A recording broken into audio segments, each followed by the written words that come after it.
Primer tema, la importancia de la historia. La importancia de la historia. Yo les pregunté en el foro por qué era importante para ustedes estudiar historia. Ya me voy a tomar el tiempo de leerlos cuando vaya a ir a calificarlos también, para ver sus experiencias. Yo les quiero platicar mi experiencia.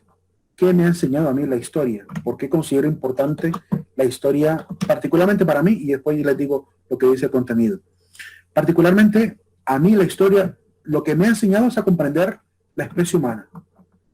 Me ha enseñado a comprender cuán complicados somos, cuán difícil es poder ponernos de acuerdo para calmar los intentos de lucha entre un bando y otro, porque toda la historia se puede reducir a lucha de bandos, donde hay siempre un poderoso y un explotado, donde siempre Marx en ese sentido tenía mucha razón. Aunque yo no soy afín al pensamiento marxista, sí valoro lo que Marx dijo al respecto de ello, que realmente hay una lucha de gente arriba y gente abajo, de gente en el poder haciéndose el virtuoso por mantenerse en la política, y gente pues haciendo y deshaciendo, ¿verdad?, muchos intentos de querer derrocar este tipo de hegemonías, como diría Antonio Gramsci, de poderes a veces hasta obsoletos que ya no ayudan al progreso, sino más bien lo ralentizan.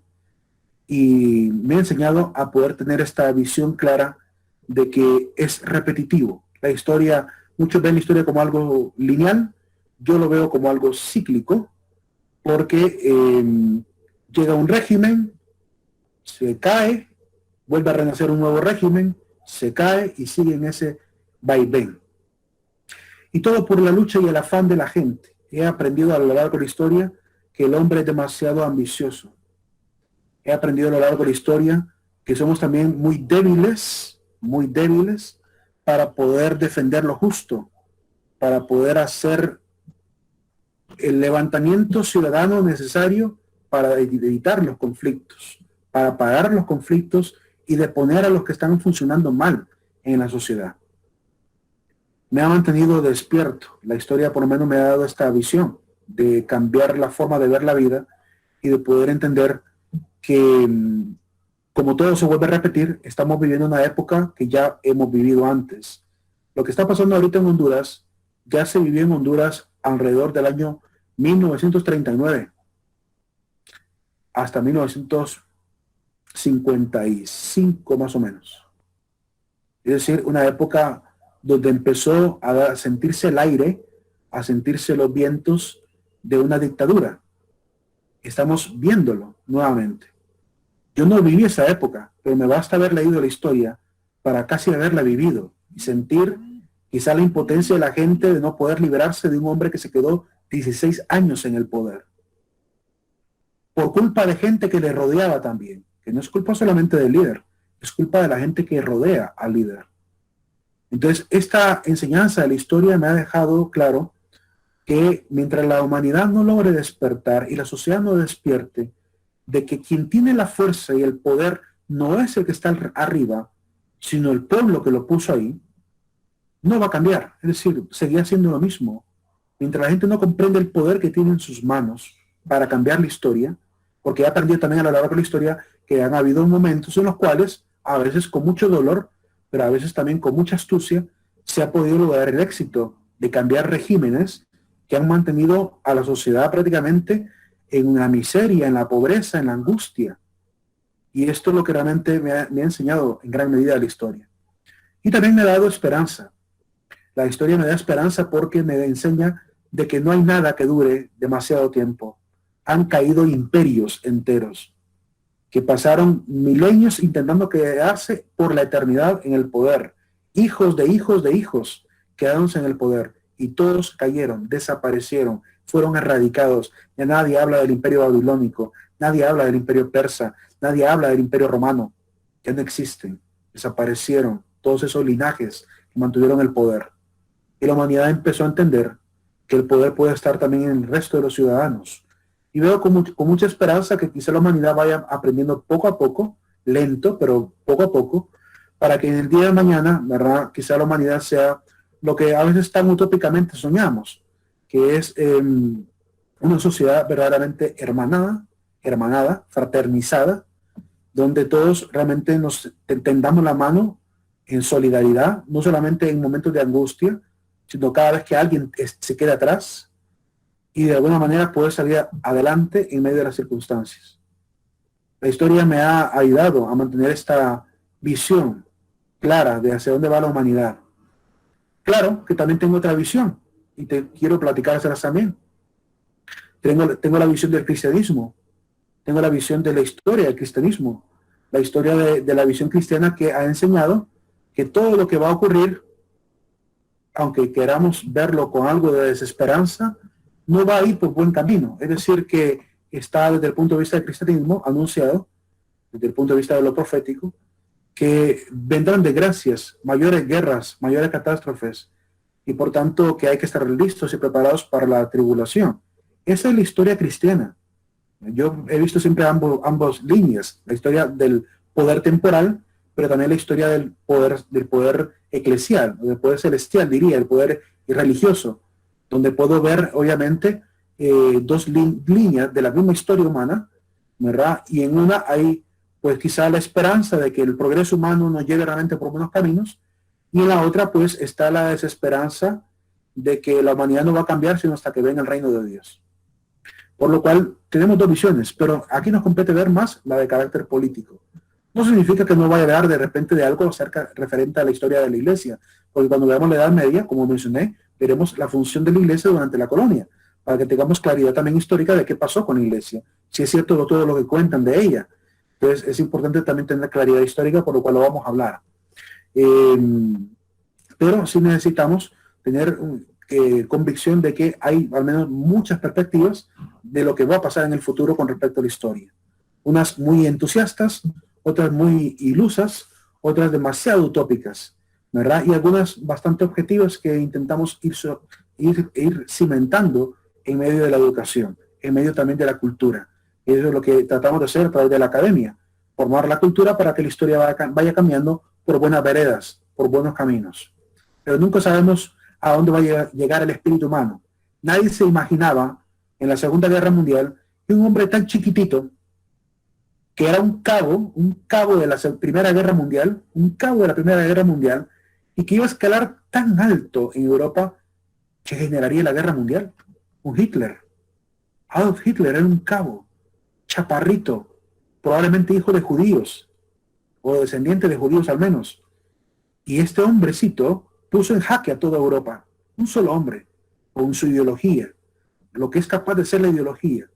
Eso también me enseña la historia, el poder de las teorías, el poder de la enseñanza y de la cultura, de lo que puede llegar a producir en la mente de los pueblos. Ahora, primer elemento que nos enseña la historia. Yo creo que la importancia de la historia está en que nos ubica en el tiempo y el espacio. Nos permite hacer un esquema mental de los eventos conforme han ido pasando, de alguna manera para poder ubicarnos. Yo he tenido estudiantes que de repente me han querido ubicar, no sé, a Galileo Galilei en la época de Sócrates. Gente que no tiene ni idea de lo que ha sido la historia humana. No tienen claridad cronológica, al menos.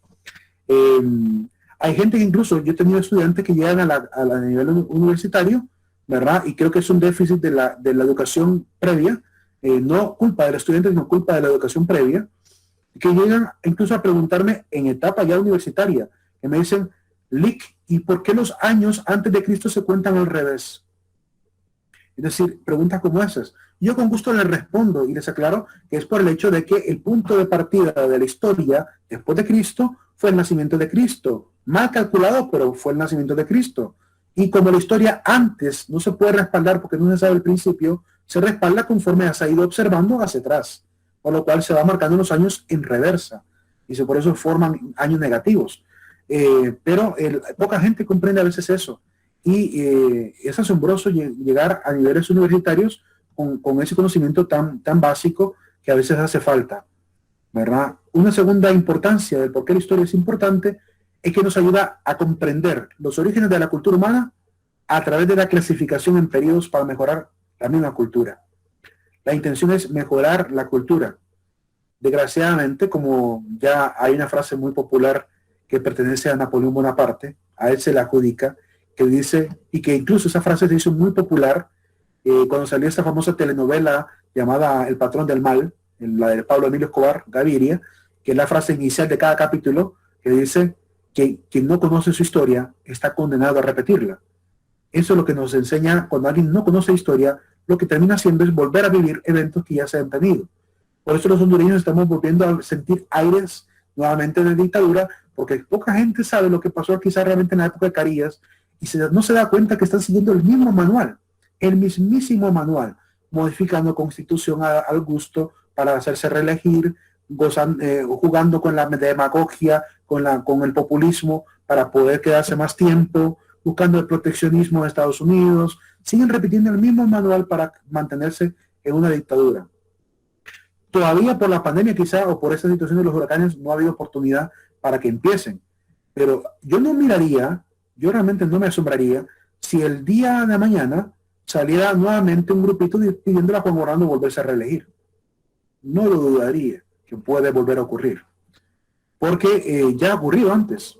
Ocurrió para la época de José María Medina, la gente quiso reelegirlo, se reeligió creo que como tres veces, iba a la tercera.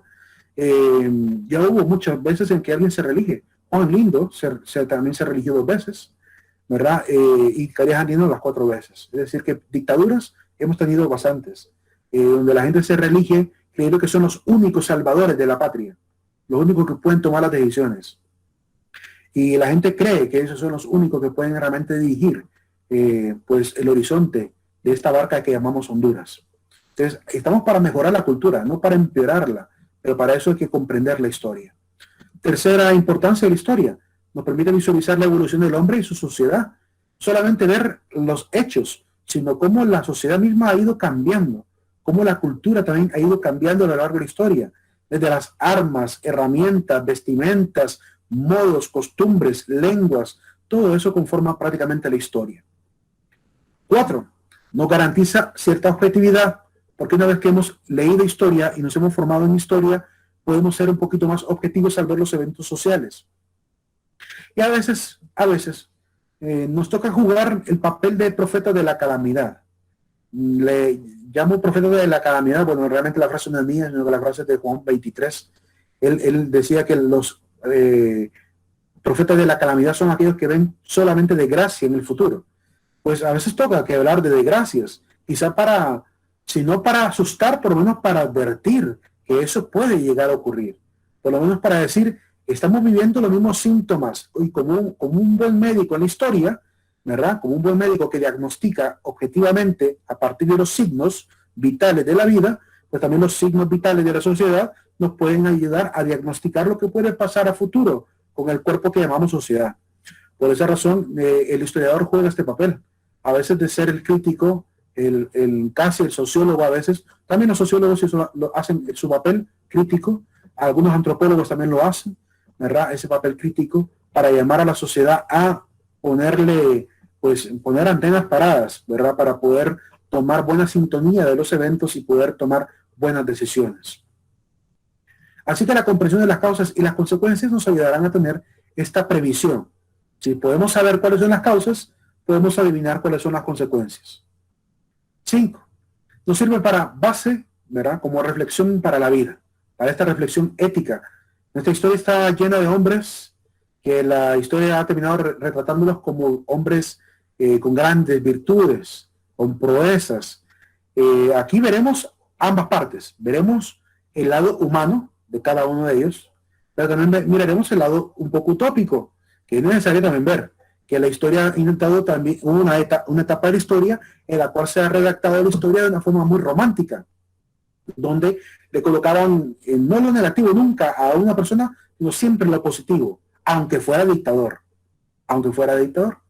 De hecho, quienes pudieron quizás leer los periódicos de cómo hablaban acerca de Hitler, verán que la gente narraba a Hitler como un gran líder, como el que hizo renacer prácticamente el nuevo imperio germánico, el Tercer Reich, ¿verdad? Entonces la gente lo miraba como un líder, y así lo quisieron retratar muchos alemanes. Sin embargo, la historia ya cambió, la visión después de la Guerra Mundial.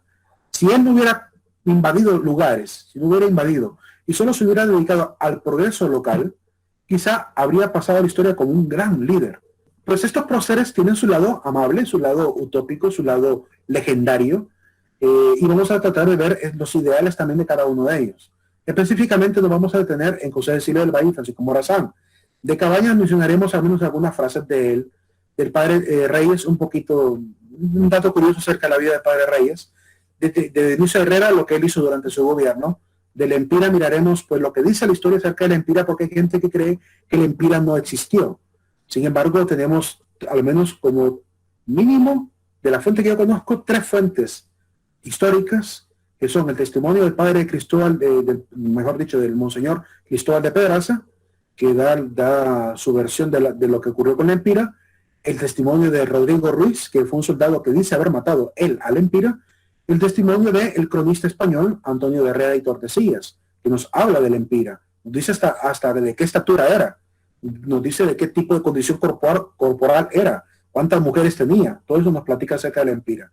Así que no creo que no es un invento. Si 3 personas hablaron de él en diferentes circunstancias y momentos, un clérigo, un soldado y un historiador, pues significa que es un personaje histórico. Y de Colón pues miraremos obviamente su gran hazaña comercial, el intento de poder abrirse paso hacia las Indias para poder comercializar, y miraremos también los viajes específicamente y cómo fue su relación con los reyes católicos, ¿verdad? Estos personajes específicamente como los que serán más emblemáticos, ¿verdad? Pero además miraremos a otros más, ¿verdad? Algunos presidentes, no vamos a dejar de mencionar a hombres que realmente deben de ser valorados como buenos presidentes, porque lo fueron, como Ramón Villa Morales, que fue un buen presidente. Y no lo digo porque haya sido liberal, sino por lo que hizo. Ya vamos a ver todo lo que él hizo durante solo su pequeña gestión de 3 años de gobierno, porque lo quisieron sacar. Le dieron 2 golpes de Estado. El primero, un golpe de Estado infructuoso, y el segundo, un golpe de Estado que sí lo aseguraron quitarlo prácticamente del poder. En los últimos meses, antes de que terminara su año electoral, lo terminan sacando. Hablaremos también de lo que le pasó a Ramón Villa Morales y por qué lo sacaron del gobierno. ¿Qué hizo él para que lo sacaran del gobierno? Ya veremos cuáles fueron las razones más ideológicas que causas políticas realmente, que causas, mejor dicho, prácticas, son causas ideológicas que obligaron a sacar a Ramón Villa Morales. Ya veremos por qué. Y algunos que quizá hicieron cosas buenas, como Juan Lindo, que hicieron cosas buenas por Honduras, aunque también tuvieron su lado oscuro, y hombres que también fueron prácticamente manchados en su trabajo, porque aunque hicieron buenas obras infraestructurales, terminaron haciendo prácticamente una dictadura, como Tiburcio Carías Sandino. Ya veremos cada uno de ellos también. 6. Sexta razón por la cual la historia es importante. Nos permite valorar los sucesos para perfeccionarlos y aprender de las lecciones vividas. Y yo pongo como ejemplo el fusilamiento de Francisco Morazán. Esta imagen pertenece al fusilamiento de Francisco Morazán, que dice, según la narración, fue puesto al lado suroeste de la plaza, ¿verdad? En San José, Costa Rica. Fue puesto junto a la par de un amigo de él, que se llama Villaseñor, y casi digo Ruiseñor, Villaseñor, y que estaba herido, probablemente tenía heridas de bala, y al haber sido capturados fueron prácticamente llevados al paredón sin juicio, sin ningún juicio justo, y le dieron solamente 3 horas a Morazán para poder escribir el famoso testamento, que vamos a leer, el testamento de Morazán, para ver qué nos lega. No solamente legó a su esposa, legó a sus amigos, sino que legó a la patria, lo que lega en ideal. Dicen que en los últimos minutos de vida de una persona suele ser mucho más lúcido para escribir, para narrar, para contar y para dejar una enseñanza. Pues él, en sus últimas 3 horas, escribió un testamento que me parece, pues, ojalá algún día pueda escribir un testamento como el de él, ¿verdad? Con tanta riqueza que puede dejar a la historia y que puede servirnos para entusiasmar a las futuras generaciones. Pues es un ejemplo de historia del cual tenemos que aprender, porque a él lo juzgaron mal, lo traicionaron también. Un famoso comisionado de Spinac, de Cartago, le había prometido ayudarle y no le ayudó. Es decir, le dieron la espalda por completo, a pesar que él estaba fungiendo como jefe de Costa Rica. Prácticamente fue un golpe de Estado lo que le hicieron a él, para acabar también con su ideal. Y como él mismo narra en su testamento, una vez muerto yo, dice él, ¿verdad? No soy yo el que se muere, sino se muere toda la patria. De hecho, el narrador de la biografía de Morazán dice, no era patria, no era Morazán el que se iba con las balas inauguradas en su pecho, sino que era la patria la que se iba, porque realmente el ideal unionista se perdió con Morazán. Ya nadie más quiso volver a unificar. Pocos intentaron hacerlo, quizá los más adeptos a las ideas de Morazán quisieron mantener la unidad, pero no funcionó. Había demasiadas tensiones políticas, intereses particulares, líderes aledaños a estos gobiernos que quisieron también tener cierto poder hegemónico, y eso impidió que siguiera la federación. Quizás seríamos una patria un poco más fuerte y quizá con un gobierno un poco más justo, quizá, no sé. A mí no me gusta jugar mucho a la historia de lo imposible, a la historia de lo que no se puede adivinar, pero yo digo que siendo positivo podría haber sido un buen gobierno federal, pero desgraciadamente se falló. Hay quienes todavía al día de hoy siguen teniendo el mismo entusiasmo, de eso hablaré más adelante. 7. Nos brinda identidad personal y social. Tenemos que volver otra vez a sentir identidad por la patria porque lo hemos perdido. ¿A qué hemos reducido el amor por Honduras? Lo hemos reducido a la selección natural, a la selección de fútbol cuando juega, ¿verdad? Cuando juegan nuestros queridos, ¿cómo se llama? Pedregales, ¿verdad? Que a veces llenan de satisfacción, no tanta. Lo hemos reducido a las danzas, lo hemos reducido a las kermeses, lo hemos reducido al desfile patrio, que más es un desfile de piernas que de verdadero desfile patrio. Es decir, lo hemos reducido a una pantalla apenas y hemos dejado de amar la patria como se ama realmente en otros países. Pregunte usted a un estadounidense, intente usted ofender a un estadounidense por su americanismo. Es decir, intente insultar su bandera, a ver qué pasa con un estadounidense. Y en Honduras no, aquí en Honduras no vale.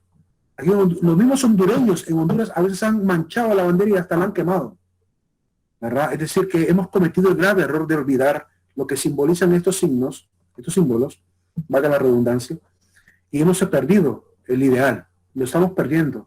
No, somos muy copistas, demasiado copiones de otros tipos de culturas, de otros gustos, de otras preferencias, que no está mal porque al parecer vamos hacia una patria más global. Quizá por tanta presión de los globalistas estamos obviamente tendiendo a una visión muy global, pero la soberanía es importante. ¿Por qué? Porque Estados Unidos no nos va a venir a producir. ¿Cómo se llama? Inglaterra no nos va a venir a producir. Es decir, ninguno de estos gobiernos va a venir a ayudar a Honduras a salir del hoyo en el que nos encontramos a nivel de la economía para salir adelante. Si no hay soberanía, si no hay hondureñidad, el progreso no se va a ver jamás. Vamos a seguir siendo prácticamente pidigüeños, es decir, gente que está esperando la ayuda extranjera, los préstamos extranjeros, y nunca vamos a cimentar el verdadero sentimiento que mueve a las sociedades a generar un progreso real, que es el deseo de trabajar por el cambio social. Y esto no puede ocurrir si se pierde el amor por la sociedad misma. Entonces nos ayuda un poco la historia a recuperar esto. Ojalá que lo pudiéramos recuperar, porque así como estamos, quién sabe podamos ver la luz del progreso en Honduras, ¿verdad? Cuando hemos perdido el sentimiento. Ya ni siquiera respetamos ni siquiera las instituciones. El Congreso Nacional, antes, en la visión, por ejemplo, de un hombre como Valle, de José Cecilio del Valle, él consideraba el poder legislativo originalmente como el centro prácticamente de lo que sería la sociedad hondureña, el Estado. Es la cuna de lo que sería prácticamente la cultura, la moral del pueblo. Hoy en día, querer obligar a creer que el Congreso Nacional juega este papel moral, yo lo dudo mucho. Tenemos tantos casos abiertos por el Consejo Nacional Anticorrupción, el CNA, el caso de Arca Abierta, el caso Pandora, el caso de la red de diputados, que quedaron engavetados. Casos destapados de corrupción, con miles de dólares, millones de lempiras, desfalcados del Arca Nacional por diputados nuestros. No fueron empresas, diputados nuestros, elegidos por el pueblo para servir al pueblo. Créanme que eso, por lo menos desde mi punto de vista, es una vergüenza. Yo siento mucha vergüenza de sentir que pertenezco a un país donde se permite semejante situación, donde no hay Estado de Derecho, donde no hay justicia, donde incluso los jueces se han vendido, que dejaron pasar la reelección cuando la Constitución lo prohíbe, que ya no valoran la Constitución. Miren en Estados Unidos cómo aman ellos la Constitución, cómo la protegen. Y aquí en Honduras la hemos cambiado hasta como 7 veces, o más. Creo que son como 9 veces que hemos cambiado la Constitución. Cambiando artículos a antojo de las nuevas clases. Entonces, ¿cuándo vamos a salir de la circunstancia social si no amamos el legado que procuró el nacimiento de este país? Para poder quizá volver a un Estado realmente de derecho, tendríamos que recuperar muchísimo el respeto por la autoridad, pero un respeto ganado, no otorgado, ganado. Que la autoridad de los que adquieren la autoridad por votos la hagan funcionar y se ganen el respeto de la gente. Así como está pasando ahorita en El Salvador, así como la gente empieza ya a respetar nuevamente a la presidencia por hombres como Nayib Bukele.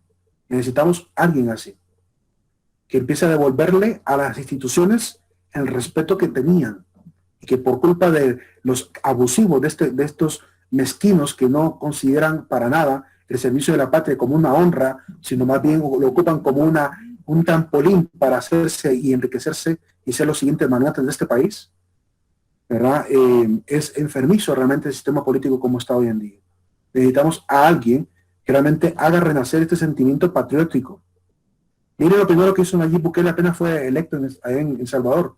Hizo juramentar a todos los militares. Lo primero que él hizo fue poner a juramento a todos los militares. ¿Por qué? ¿Saben por qué? ¿Por qué juramentar a los militares? Para que no vayan a hacer lo contrario a su deber. Para que no ocurra lo que ocurrió en Honduras. Para que no se pongan del lado del que está al frente en el gobierno ejecutivo, sino que estén al lado del pueblo.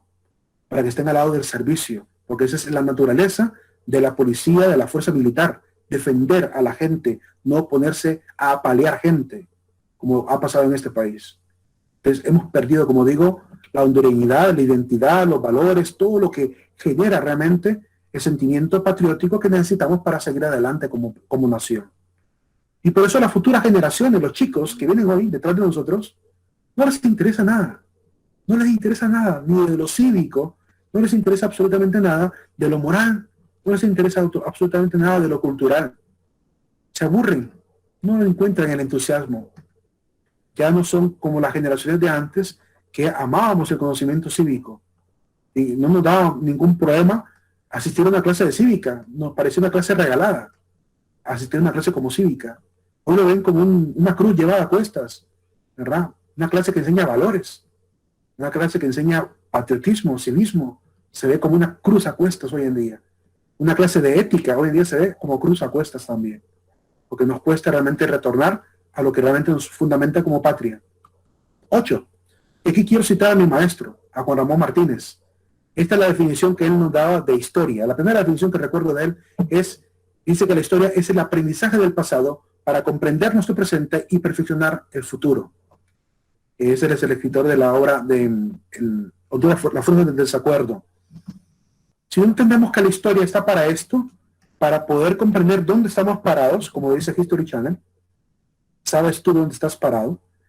Importante saber dónde estoy parado a nivel ideológico, a nivel político, a nivel cultural, a nivel del civismo, de la actitud cívica. ¿Cómo soy yo como ciudadano? ¿Estoy jugando un buen papel como ciudadano? ¿Pago mis impuestos? ¿O soy alguien que se aprovecha? Soy alguien que pide favores políticos. Soy alguien que da mumuja, alguien que da soborno a la gente que me presta un servicio público. ¿Qué tipo de ciudadano soy? ¿Qué sistema estoy sosteniendo yo, moralmente hablando? Porque si usted llega a una institución pública a pagar sobornos para que le haga más rápido el trámite, usted es parte del problema de por qué no salimos de este agujero en el que estamos a nivel cultural. Si usted le paga al policía que le pide soborno a cambio de quitarle la esquela, usted es parte del problema. Es decir, si nos ligamos a este sistema de corrupción, podemos ser partícipes sin darnos cuenta a veces de que somos parte del problema. Que mientras no podamos cambiar nosotros y entender lo que ha pasado, de que cada uno de nosotros tiene que ser promotores del cambio, De si alguien está haciendo corrupción en la empresa, no permitirlo. No permitirlo. Aunque se enoje. Yo prefiero 1000 veces tener un buen amigo que sea honesto a un amigo, supuestamente amigo, ¿verdad? Que provoca un daño a una empresa que me da beneficios a mí. Yo soy así. Yo soy así. No es que sea un sapo tampoco, como mucha gente quiere desllamar hoy en día a la gente que es honesta. Hoy en día, imagínense que la cultura del narcotráfico, cómo ha generado la idea del sapo, de utilizar la palabra sapo para referirse a alguien que tiene cordura moral, que quiere hacer las cosas rectamente y que no está de acuerdo con la corrupción. Pero no, hoy la gente se enoja porque alguien es recto. Se molesta porque alguien es incómodamente ético. Ese es el gran problema que tenemos, un problema cultural bárbaro.